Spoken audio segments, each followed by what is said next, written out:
right, boys, listen up. We have been tasked with a great mission to deliver a message to the capital of the metro. I stand before you looking for volunteers for such a noble task. Now, it won't be easy, and many of us may not return. Why we are doing this? I happened to be in the room when he was asking. Is it a matter of great importance? I really hope so. I don't speak Russian. So, who would like to volunteer to join me on the quest of a lifetime? Anybody? Anybody at all? A pack sandwiches. Yeah! Now that's more like it. Let's go. So, Metro. I'm sorry to say it took me this long to experience a game like this. Unfortunately, the experience itself was far shorter than I would have liked. Yeah, really didn't see that coming. I don't know why I had in my head that this game was like 20 plus hours, but boy, oh boy, was I wrong. I think I clocked the first playthrough at about 6 to 7 hours, somewhere in there at least, which I don't know. I'm still conflicted on if the length was a positive for the game or it really didn't do it any favors. Honestly, it might have been on me because I think I misunderstood the difficulty scaling, but we'll get there. Yeah, but as a result of how short it was, I'm not sure I have a ton to say about the game overall. But far be it from me to shy away from a challenge, and Lord knows I could use some work on being more concise in these videos, so here goes nothing. I got 3 points to make about the story, 4 points to make about the gameplay, and 2 points to make about replayability. So let's see how quick and concise I can make these, and at the end, y'all can grade me and tell me how I did. Would recommend using a bell curve. Anyway, time's a-wasting. Let's go. The story of Metro 2033, set in a post-nuclear war Russia where the remaining survivors of humanity have sought refuge deep underground in the old metro system of Moscow. While the stations offer a thin veil of safety from the hordes of radioactive mutants and camps of fascists, a new threat has appeared in the form of the Dark Ones. With Artyom Station facing its first attack by this new threat, the Ranger, Hunter, goes after them to gather information and leaves Artyom a task to bring word to Polis, the capital of the metro, in hopes of gathering support to defend the stations from this threat. All in all, a great plot revolving around pure survival and mystery. It is made very clear early on that reaching Polis will not be easy, and you will have to fight for survival and supplies to aid you the whole way through. On top of that, the Dark Ones, a completely mysterious figure, who they are, what they want, where they came from, completely shrouded in mystery, constantly interfering or aiding, depending on how you look at it, your goals as you progress the perilous trek to Polis. From the events of the game and where it ended, I get the sense that there is far more to this story when it comes to the Dark Ones, and it has me itching to start the next game in the series to uncover more answers on this mysterious force present in the metro. And for such a short game, that's really impressive. Truthfully, I felt the mystery was just getting started as the game was wrapping up, so it really has me on the edge of my seat for the next game. And being able to do that in an 8-hour runtime is honestly really cool. Anyway, the concept and plot of the Dark Ones and the metro as a whole is wildly interesting and leaves the player with more questions than answers, sending them running off to the next game in the series. But yeah, I need to talk about Artyom. So, to be completely frank here, I didn't really care about him, at least in terms of a main character, because, well, we don't really learn anything about him. There really isn't a reason for the player to grow attached to him as the character, and that has a lot to do with a baffling decision Metro 2023 made. Artyom is a silent protagonist, and yes, I know, for this era of games, this was more of the norm than anything else. But in Metro, Artyom is only silent when he is being spoken to by other NPCs, and he actually has a voice actor. He is the one narrating in the loading screens with journal entries or memories. But when other NPCs are giving bouts of dialogue or discussing a plan, he just stands there silent, which made every conversation so damn awkward. Even more so with the player knowing that he has a voice actor. I mean, come on, man, just a crumb, a little sniff of conversation, please. Just say you're ready to go. Don't make me... And Jesus, I don't know why Metro did this. Most games seem to avoid the topic of your main protagonist being silent because, yeah, it's a bit weird unless it's done extremely well. But here, multiple times, Metro 2023's characters draw attention to the fact that Artyom isn't talking. I get it. It was probably for some ironic commentary about silent protagonists as a whole, but for me, all it did was shine a spotlight on how weird and awkward this decision was to not have him talk, with already having a voice actor attached to him. And I guess since we're talking about the voice acting, well, It's not bad per se, but it's definitely cheesy and wildly unserious in tone for the situation it is presenting. I don't know about anybody else, but the child crying over his dead uncle was a real standout example. While it was supposed to be a sad moment, it just felt empty, and honestly, it was kind of funny because of the child's voice cadence. That combined again with Artyom not saying a goddamn thing just made the sequence painfully awkward in my opinion. However, this can actually be fixed rather easily. If you want a more serious and realistic tone to the game, I would highly recommend switching it to the Russian dub with English subtitles. I'm not joking when I say this fixed a ton of the tonal issues. There are still some cheesy lines, don't get me wrong, but it's a stark improvement over the English dub of the game. I guess it makes sense it's better. One, being in the native language for the development and source material, and two, direct translations usually aren't super great at truly expressing what was just said, so that may account for some of the weird tone on the English side. At the end of it all, even with a few questionable decisions, hell, I thought the story was pretty great, all things considered. I was carefully listening to the dialogue, more so when I switched it to Russian. I guess reading was more the word I was looking for there, for any information regarding the Metro, the Dark One, or even the Rangers towards the end. Now, I'm just looking forward to Metro Last Light and learning more about this dystopian world.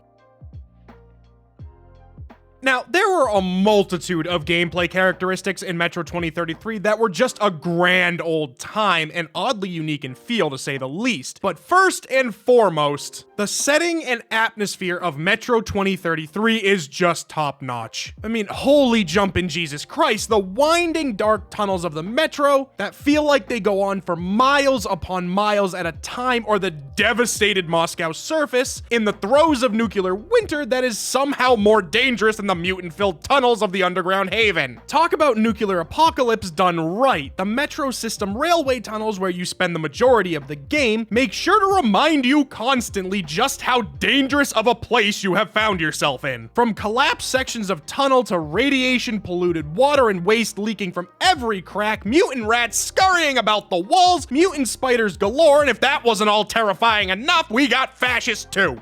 Great. Even the stations, which offer a thin veil of perceived safety, are barely hanging on, forcing people to, if they're capable, make the trek to another station. Which, mind you, never feels like a, I don't know, stroll to the corner store. Hell no. There could be miles, hours, hell, even days of travel from station to station, and if you have any hope of making it, you need to make sure you are prepared. The resource management of this game was another standout aspect of the gameplay that I really didn't see coming. I mean, it can really get intense depending on what difficulty you decide to play on. My original run, mainly what you're seeing on screen, was from a Spartan normal run, which kind of explains why it was so quick on the first go around. But afterwards, scaling it to survival and ranger, holy crap, can I get a sniff of ammo, maybe? Please, sir, just spare a single med pack. I'm freaking dying out here. The resource management system comes down to a single currency in the form of the military grade bullets. These will get you everything from healing to gun upgrades. The thing is, everything is rather expensive. I mean, makes sense in a dystopian world, and these currency bullets, which appear plentiful, don't go as far as you need them to. For instance, the amount of times I really wanted a gun upgrade, but was currently low on filters, healing, and bullets, a non-negotiable for many of the areas of the game, I had to make a decision. Do I get the upgrade and hope that I can scavenge enough bullets and supplies on my way to the next station, or do I make sure that I have enough supplies and wait for the upgrade? Nah, take the upgrade. If I shoot better, I use less ammo anyway, so win-win. Big brain shit over here.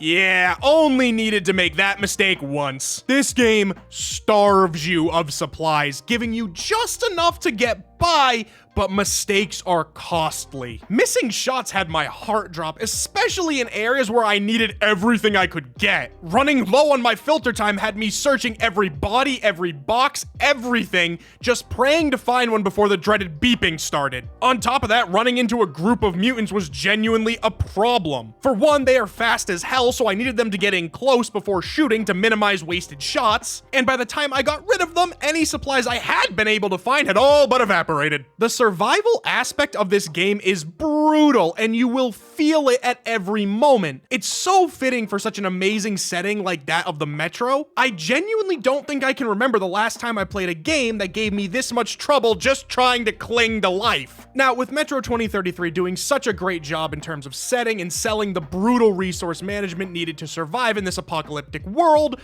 I have one gripe. I really like the mutant enemies, the human enemies, the rats, the scorpion-looking things, but I hated the librarians. Not because of their design or anything, no, they were actually pretty cool, literally gorilla-ass mutants throwing you through walls, but God, for how much work went into the resource management, the librarians are total bullet and supply sinks. They aren't harder than your standard mutant by any means, but they are complete bullet sponges and just completely drain you of all your ammo and supplies. Personally, this has always been a gripe with me. I can't stand when games do this. Give me a genuinely harder enemy to fight over a walking resource check any day of the week. This is honestly the only real problem I had with the gameplay of Metro 2033. It just came down to that every time one of these fucks popped up and I couldn't sneak by them, it was genuinely just annoying because, well, to me, it's only here to take all my ammo and supplies. Thankfully, they were really only a part of one chapter, so it's pretty easy to get over. Still, screw you. You know how much I paid for all that fucking ammo? Overall, the gameplay of Metro 2033 was a great experience, bar that one single instance. And as far as survival horror games go, Metro really took that survival part to heart and made you fight and scavenge for your life at every turn.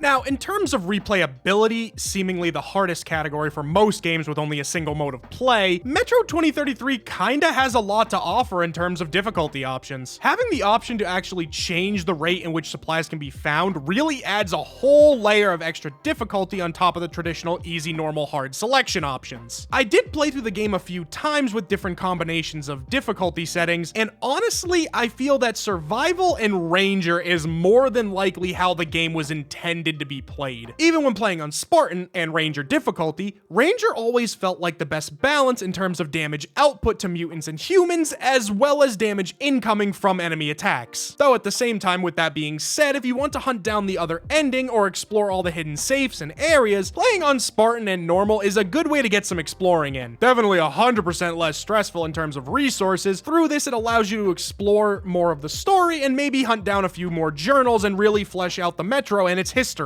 And the length of the game arguably helps in terms of replayability value as well. It's a pretty easy argument to replay a game that's roughly 8 hours long over arguing to replay something that's 20 to 30 hours long. One's a commitment, one's half a Sunday. So yeah, in the end, probably not the most replayable thing out there, but there was a lot more than I was expecting, and that's always a nice surprise.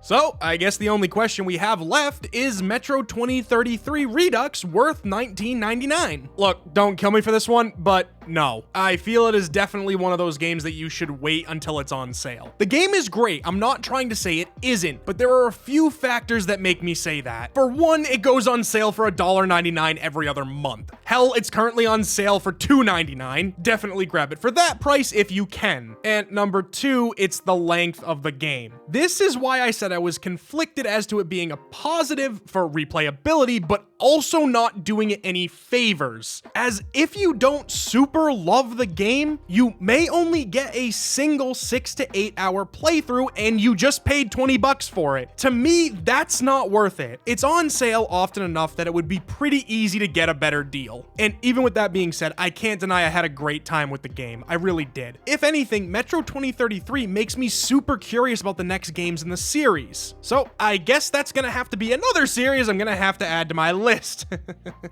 Shit, this thing was supposed to be getting shorter, but I cross off one and add 4 more. Call it hobby security. That's about it from me. If you enjoyed and you have a second, I would be greatly appreciated if you could like the video, but no pressure. Also, how'd I do? Did I pass? Was I more concise? Tell me, I gotta know. I ended up going back and re-listening to a lot of the other videos, and I realized I talk in circles a lot to make a rather basic point. So yeah, I'm trying to work on that. Also, if you think I missed something major or am completely off base about the work worth of the game? Let me know down below. I always love reading other people's takes on these games. Helps me to know if I'm crazy or not. Well, next week we got Borderlands the pre-sequel. Already trying to work on what I want to say about that game, and it's, shaping up to be quite the challenge. And after that, who knows? We got one hell of a list to work through here. Anyway, see ya!